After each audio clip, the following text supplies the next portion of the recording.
কতদিন বাঁচবেন? 60 বছর, 70 বছর, 75 বছর, কিংবা বড় জোর 80 থেকে 90 বছর। 1 বছরে 365 দিন, একদিনে 86,400 সেকেন্ড।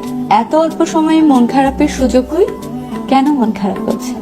কেন এত রাগ, অভিমান, অভিযোগ পুষে নিজের জীবনের সুন্দর সময়গুলোকে নষ্ট করছেন? কারোর জন্য নিজের জীবনের সময় নষ্ট করা বোকামি ছাড়া আর কিছুই না। নিজেকে ভালো রাখতে শিখুন, ভালো থাকুন, নিজের জন্য বাঁচুন।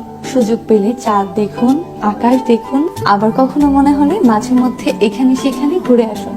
মন ভালো করার জন্য প্রকৃতি দেখুন। দিন শেষে যখন নিজের জীবনের হিসাব নিকাশ টানতে যাবেন, তখন দেখবেন অর্জন কিংবা নিজেকে ভালো রাখার কিছুই নেই। কিছুই করেননি, অথচ সময় একেবারে শেষ। সবকিছু ভুলে যান, ভালো থাকুন, ভালো রাখুন, আর মন খুলে প্রিয় মানুষকে বলুন, ভালোবাসি, ভালোবাসি, ভালোবাসি।